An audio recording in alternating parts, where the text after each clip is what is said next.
கர்த்தராக இயேசு கிறிஸ்துவின் பரிசுத்த நாமத்துக்கு கொடி கொடி கொடி சோத்திர துதி கன மகிமைகளை ஏறெடுக்கிறேன். என்றும் மாறாமல் இருக்கிறவராகவே இருக்கிற நம்முடைய கர்த்தராகிய இயேசு கிறிஸ்து, அவர் நேற்றும் இன்றும் என்றும் மாறாமல் இருக்கிறவராகவே இருக்கிறவர் நம்முடைய கர்த்தராகிய இயேசு கிறிஸ்து, இல்லைங்களா? மனிதர்கள் மாறலாம், சூழ்நிலைகள் மாறலாம், சந்தர்ப்பங்கள் மாறலாம், காலங்கள் மாறலாம், நம்ம கூட மாறலாம். சூழ்நிலைக்கு ஏற்ற மாதிரி நம்ம கூட கர்த்தர் அன்பை விட்டு விலகலாம், மாறலாம். ஆனால் அவர் அன்பு நம்மளை விட்டு ஒரு நாளும் மாறுறதில்ல, குறையிறதில்ல. அவர் அன்பு எப்போ நம்ம மேலே இருக்கிற அவருடைய அன்பு ஒரு நாளும் குறையிறதில்ல, மாறாதது. அல்லேலூயா, ஆமென். அதனால் கர்த்தருக்குள் சந்தோஷமாக இருங்க, அதுதான் நம்முடைய பலனாக இருக்கிறது. அல்லேலூயா, ஆமென். நம்ம அழகான வேத தியானத்தை பார்த்துட்டு இருக்கோம். ஏசப்பா மகிமையான பரலோக ரகசியங்களை, வேதத்தின் மகிமையே நமக்கு வெளிப்படுத்திட்டு வராங்க, இல்லைங்களா? ஆமாம், சத்தியத்தை அறிவீர்கள், சத்தியம் உங்களை விடுதலையாக்கும். ஆமாம், இல்லைங்களா? குமாரன் விடுதலையாக்கினால் மெய்யாகவே விடுதலையாவீர்கள். ஆவியானவர் எங்குண்டோ அங்கு விடுதலை உண்டு. சத்தியமான தேவனாகிய பரலோக தகப்பன் தான் இந்த சத்திய வேதம். அல்லேலூயா, ஆமென். இந்த சத்திய வேதத்தை படிக்கும்போது நாம் ஆராதிக்கிற நம்ம தேவன் யார் அப்படின்னு நம்ம தெரிஞ்சுக்கும் போது நம்மளும் அவரை மாதிரியே நம்மளும் அப்படியே மாறுவோம். அல்லேலூயா, ஆமென். அதனால் டெய்லி வேதத்தை வாசிங்க, தியானிங்க, அதன்படி நடக்க கர்த்தருக்கு உங்களை அர்ப்பணிங்க. ஆவியானவர் ஹெல்ப் பண்ணி வழி நடத்துவாங்க. அல்லேலூயா, ஆமென். அதை மாதிரி மகிமையான வேத ரகசியங்களை நம்ம பார்த்துட்டு வரோம். அதுக்காக ஆவியானவர் கோடி கோடி ஸ்தோத்திரம். இப்போ நம்ம 14ஆம் அதிகாரம் வரலையும் வேத தியானத்தை பார்த்துருக்கோம். அதில் நம்ம சுருக்கமாக பார்க்கணும் அப்படின்னா, ஏரோது ராஜா என்ன பண்ணுறான், அவனை பற்றி கொஞ்சம் போட்டிருக்காங்க, இல்லைங்களா? இங்கே ஏரோது என்ன பண்ணுறான் அப்படின்னா, ஏசப்பா செய்கிற அதிசயங்களை, அற்புதங்களெல்லாம் கேள்விப்பட்டு மரித்த யோவான் ஸ்நானன் தான் வந்துட்டான் அப்படின்னு சொல்லிட்டு அவன் நினச்சிட்டு இருக்கான், சொல்கிறான். இவ்வளோ பெரிய மகத்துவமான காரியங்கள் எல்லாம் கேள்விப்படுறான் ஏரோது ராஜா. இயற்கைக்கு அப்பாற்பட்ட அற்புதங்கள், அதிசயங்கள் நடந்துட்டு இருக்கு ஏசப்பாவால், இல்லையா? செவிடர் கேட்குறாங்க, குருடர் பார்க்குறாங்க, முடவர் நடக்கிறாங்க, பிசாசுகள் விரட்டப்படுது, மரித்தவர்கள் உயிரோடு எழுந்திருக்கிறாங்க. இது எல்லாவற்றையும் என்ன பண்ணுறாங்க, ஏசப்பா செய்கிறத ஏரோது கேள்விப்படுறான். அப்போ சொல்கிறான், யோவான் ஸ்நானன் தான் மறுபடியும் வந்துட்டான் போல, அதான் மகத்தான காரியத்தெல்லாம் செய்கிறான் அப்படின்னு சொல்லி நினைக்கிறான் அவன். நீங்கள் நம்ம இன்னும் அப்படியே ஏசப்பா சிலுவையில் அறையும் போது ஏரோது கிட்ட போகிறார், இல்லையா? அப்போ ஏரோது ஏசப்பாவை பார்க்க ஆசைப்பட்டான்னு இருக்கும், பார்த்து சந்தோஷப்பட்டான்னு இருக்கும். கேட்ட கேள்வி, நீ யூதருக்கு ராஜாவா, நீ யூதருக்கு ராஜாவா அப்படின்னு சொல்லும்போது, நீ சொல்கிறபடி தான் அப்படி சொல்லுவார்.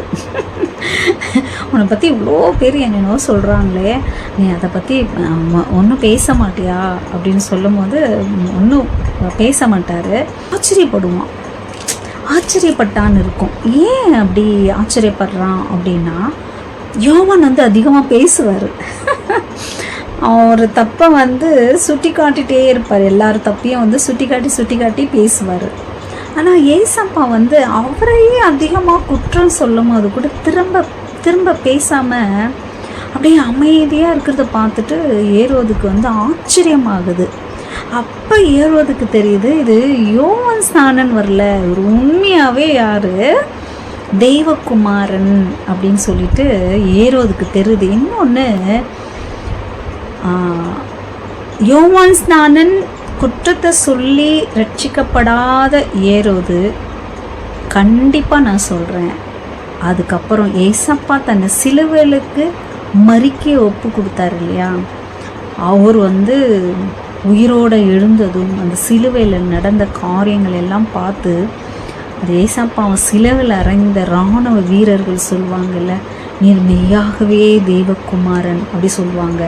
ஏசப்பா கல்லறையில் காவல் காத்தவங்க வந்து அந்த கல்லறையை வந்து மூடி இருக்கிற கல்லை தள்ளிட்டு அது மேலே உட்காந்த ஏஞ்சல்ஸுடைய வல்லமையும் அவங்களுடைய பிரகாசத்தையும் மகிமையும் பார்த்துட்டு செத்தவங்களை போல் விடுறாங்கல்ல, அவங்கெல்லாம் வந்து இயேசு மெய்யான தேவன் சொல்லிட்டு அறிஞ்சிக்கிட்டாங்க. இது எல்லாமே ஏரோது தெரிஞ்சு கட்டாயம் நான் சொல்கிறேன், ஏரோது ரட்சிக்கப்பட்டிருப்பான். அதே மாதிரி அங்கே நம்ம வந்து 14 அதை பார்க்குறோம். அப்புறமா ஏசப்பா 2 மீன் 5 அப்பத்தையும் 5000 பேருக்கு கொடுத்து இல்லைங்களா, சாப்பிட்டவங்கெல்லாம் திருப்தியாக சாப்பிட்டு அவங்க கூட மீதியெல்லாம் வீட்டுக்கு எடுத்துகிட்டு போயிருந்துருப்பாங்க. 12 கூட நிறைய எடுக்கிறாங்க இல்லைங்களா. அந்த வந்து மகத்துவமான அந்த மகிமையான அற்புதம் அங்கே நடக்குது. ஏசப்பா கடல் மேலே நடந்துட்டு வராங்க. 12 சீடர்களில் பேதுரு தான் வந்து நானும் உங்களை மாதிரியே கடலில் நடந்து வரேன் நீங்கள் சொன்னீங்கன்னா அப்படி சொல்லிட்டு என்ன பண்ணுறான், கடலில் நடக்கிறத நம்ம பார்க்குறோம் இல்லையா. நம்ம பேதுரை வந்து கடலில் நடந்த விசுவாசத்தை நம்ம வந்து பார்க்க மாட்டோம். அவன் அலையை பார்த்து பயந்தான் அதைத்தான் நம்ம தியானிப்போம். அது செகண்டரி தான் அது. ஆனால் ஏசப்பா மாதிரியே கடலில் நானும் நடக்கிறேன் உங்களை மாதிரின்றது வந்து சாதாரண விஷயம் இல்லை, நடந்து போகிறது சாதாரண காரியம் இல்லை இல்லைங்களா. அதை தான் நம்ம வந்து பேதுருக்கு கற்றுக்கணும் இல்லைங்களா. ஆமாம், அதே மாதிரி அலைகள் உண்டு, கஷ்டங்கள் உண்டு, அதெல்லாம் பார்க்குறது தப்பு இல்லை, அதை ஃபேஸ் பண்ணணும். அதை வந்து நம்ம தைரியமாக ஏசப்பா நாமத்தை கொண்டு நம்ம வந்து மேற்கொள்ளணும் விசுவாசத்தோடு. அதை ஏசப்பாங்க பேதுருக்கு சொல்லி தராங்க இல்லைங்களா. ஆமாம், அவிவிசுவாசத்தோடு இருக்கக்கூடாது, விசுவாசத்தை எந்த சூழ்நிலையிலும் விடக்கூடாது இல்லைங்களா. அதை தான் வந்து ஏசப்பா நமக்கு வாழ்ந்து காமிச்சாங்க. கடல் கொத்தளிப்பு அலை இல்லையா, தண்ணி வந்து அவர் போடுற போட்லேனா அது தண்ணி நிரம்புது, அப்போ கூட தலைகாணி வச்சுன்னு அழகாக நிம்மதியாக தூங்குறாரு. விசுவாசத்தை தான் ஏசப்பா நம்மக்கிட்ட எதிர்பார்க்குறாங்க. அல்லேலூயா, ஆமென். அதை நம்ம தியானித்தோம் இல்லைங்களா. அதுக்கப்புறம் யாரெல்லாம் விசுவாசித்து ஏசப்பா கிட்ட வந்தாங்களோ அவங்கள எல்லாரையும் தொட்டு சுகமாக்குறாரு.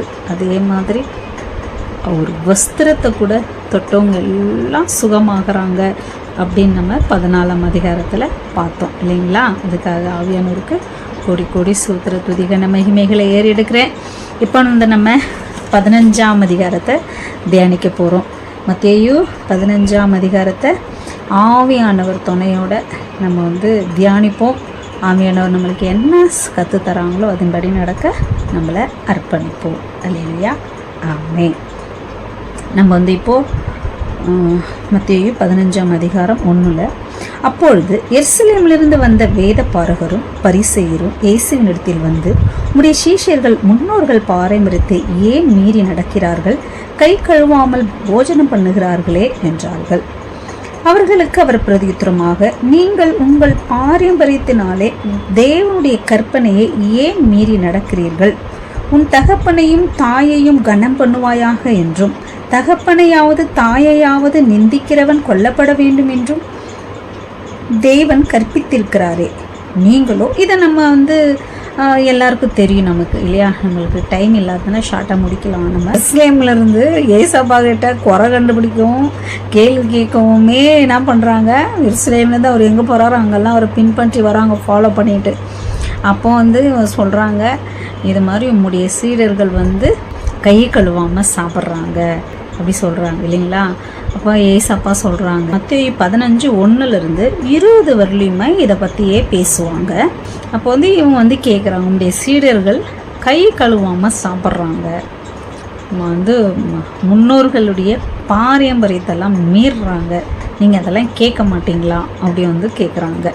இதே மாதிரி எங்கே கேட்டாங்க, மத்தேயு 12ஆம் அதிகாரத்தில் கேட்குறாங்க, உங்களுடைய சீடர்கள் வந்து ஓய்வு நாள் அனுசரிக்க மாட்டுறாங்களே அப்படின்னு வந்து கேட்கும்போது அங்கே ஒரு பெருசு மெசேஜ் ஒன்று கொடுப்பாரு இல்லைங்களா.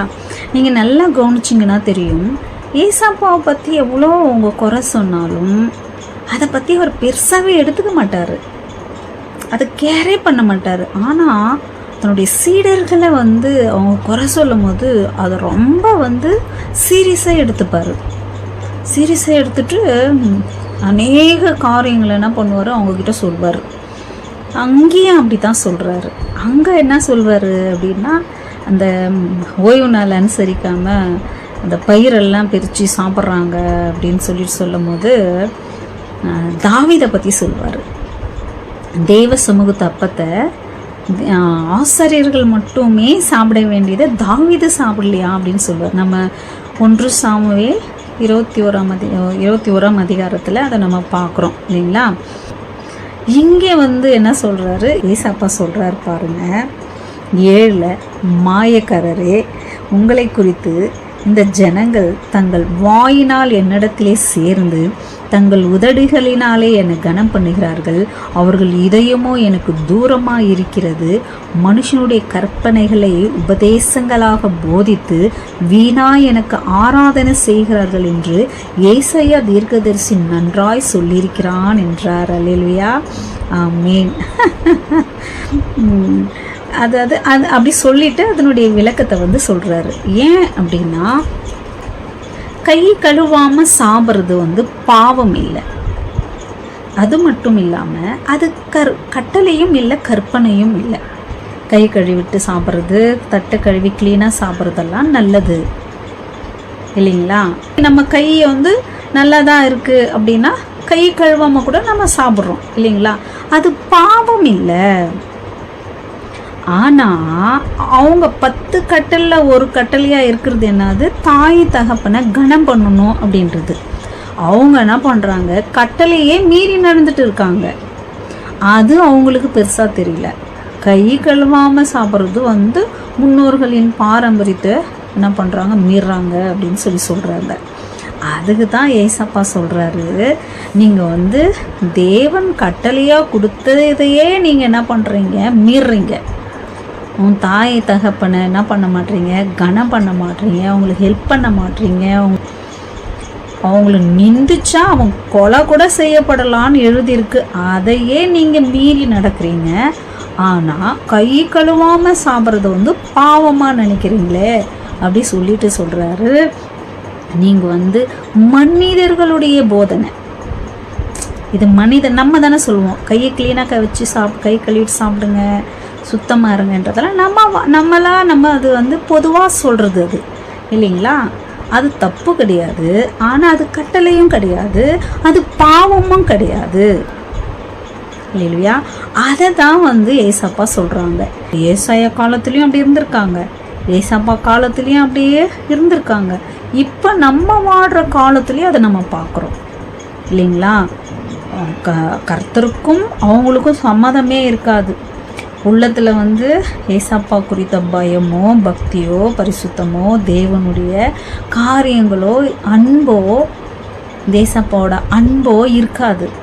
ஆனால் உதட்டால் வார்த்தையால் என்ன பண்ணுவாங்க, தேவனை துதிப்பாங்க, ஆராதிப்பாங்க. ப்ரோக்ராம் நல்லாயிருக்கும், ப்ரோக்ராம் மாதிரி செய்வாங்க.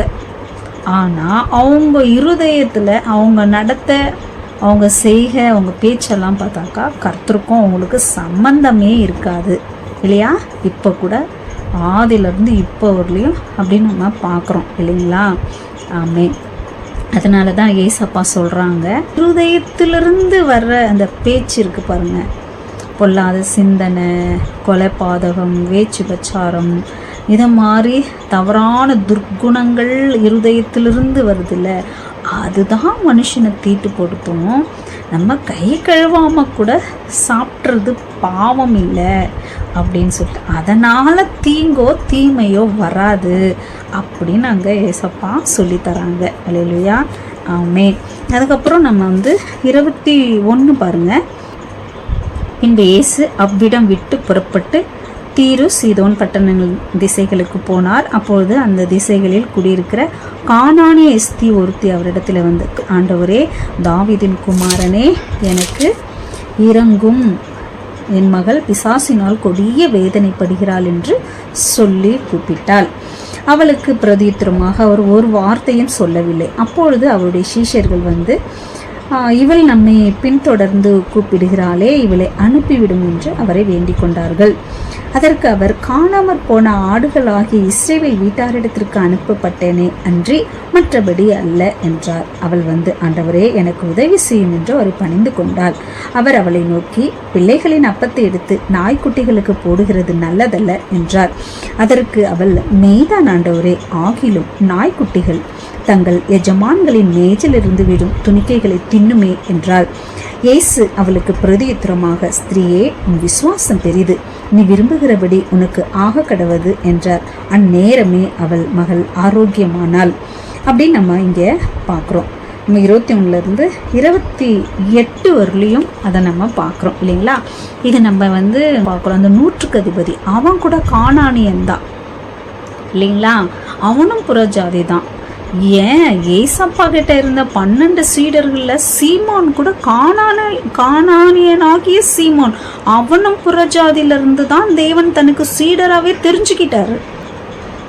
புரியுதுங்களா. கானானிய ஸ்திரீ, அதனால அவளை நாயின்னு சொல்றாரு. அப்படின்னா ஏன் தனக்கு தெரிஞ்சு கொள்ளப்பட்ட 12 சீடர்ல ஒருத்தர் கானானிய அந்நியரை சீடராகவே தெரிஞ்சுன்னு இருக்காரு. புறஜாதிகர்கிட்ட இருக்கிற விசுவாசம், நம்பிக்கை, தேவன் இவரு தேவகுமாரன் தான் வந்திருக்கிறாரு மனிதனா அப்படின்னு புறஜாதிகள் விசுவாசிக்கிறாங்க. தேடி நன்மை பெற்றுக்கிறாங்க. அவரை தேடி அற்புதத்தை பெற்றுக்கிறாங்க. அவரு தேவகுமாரன் சொல்லி விசுவாசிச்சு. ஆனா இஸ்ரவேலர்கள் அந்த மாதிரி இல்லை. சுத்தமாக அவங்க இஸ்ரவேலர் என்ன பண்ணிட்டாங்க, காணாமல் போயிட்டாங்க. உங்ககிட்ட இருக்கிற விசுவாசம் அவங்கக்கிட்ட இல்லை, ஃபஸ்ட்டு அவங்கள சரி பண்ணுறேன்னு சொல்கிறாரு. குழந்தையின் அப்பத்தை நாய்க்குட்டிக்கு போடுறது நல்லதில்லை அப்படின்னு சொல்லும் போது அந்த கானானிய ஸ்திரீ சொல்வா, ஆமாம் ஆண்டவரே, மேதான் ஆண்டவரே அப்படின்னா அவளுக்கு தெரியுது. அந்த ஏசப்பா சொல்கிற உண்மை தன்மை அவளுக்கு தெரியுது. தன்னை நாயின்னு சொல்லியிருந்தா அவளுக்கு வருத்தப்பட்டிருப்பா, மனசு கஷ்டமாக இருந்திருக்கும். சே, என்ன அப்படி சொல்கிறாரு நம்ம அப்படின்னு அவன் என்ன பண்ணியிருப்பா, வாபஸ் போயிருப்பா. ஆனால் அவள் அப்படி சொல்லலை. ஆமாம் ஆண்டவரே, மேதான் ஆண்டவரேன்னு சொல்கிறான். புரியுதுங்களா. பிள்ளைகள் அப்பத்தை எடுத்து நாய்க்கு போடுறது நாயின்னு அவங்கள சொல்லலை, அதனுடைய உண்மை தன்மையே சொல்கிறாரு.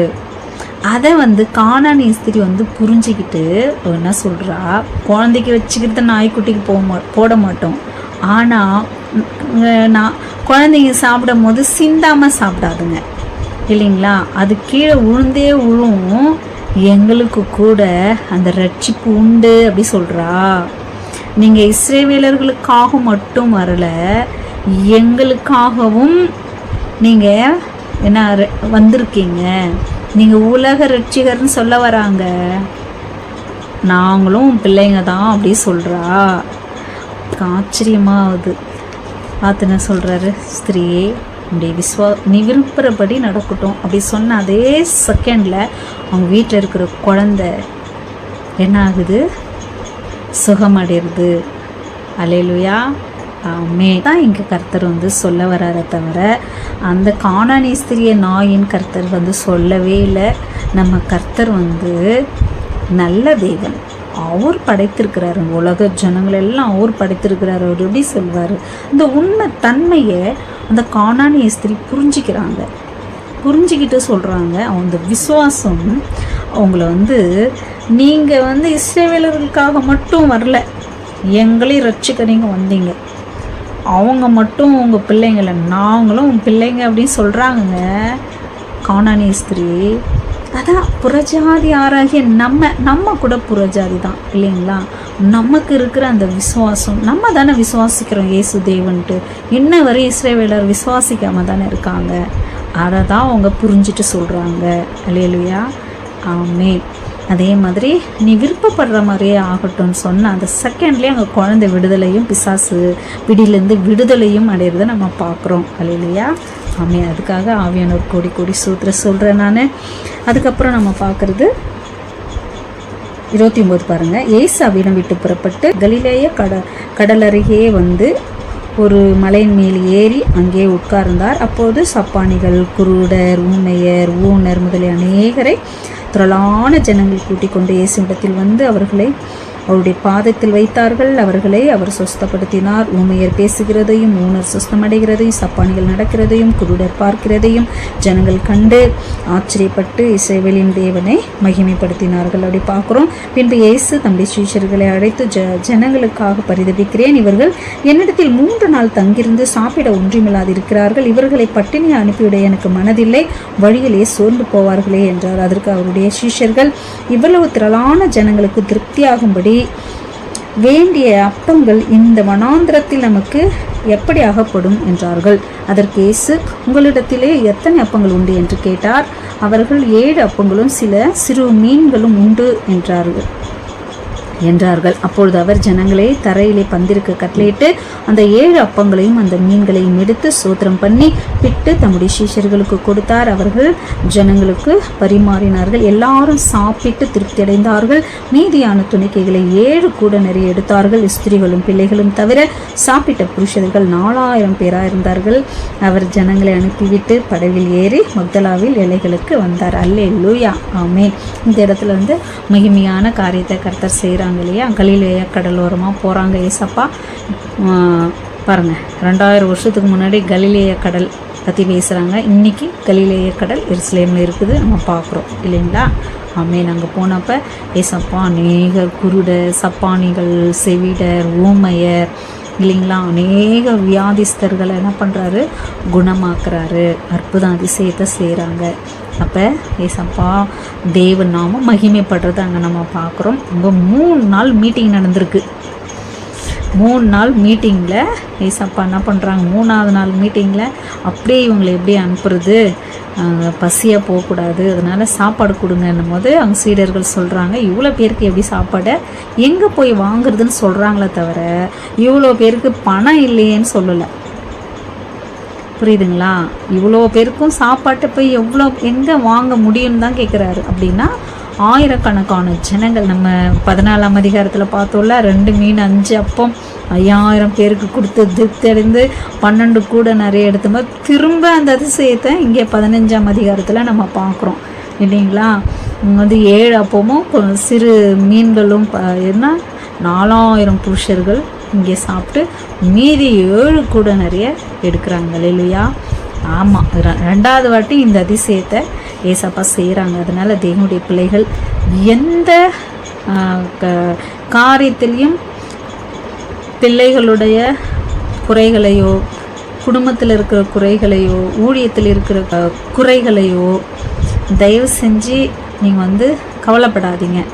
சரீரத்தில் இருக்கிற குறைகளையோ தயவு செஞ்சு கவலைப்படாதீங்க. இயற்கைக்கு அப்பாற்பட்ட அதிசயங்களை, அற்புதங்களை செய்கிறவர் நம்முடைய கர்த்தராகிய இயேசு கிறிஸ்து.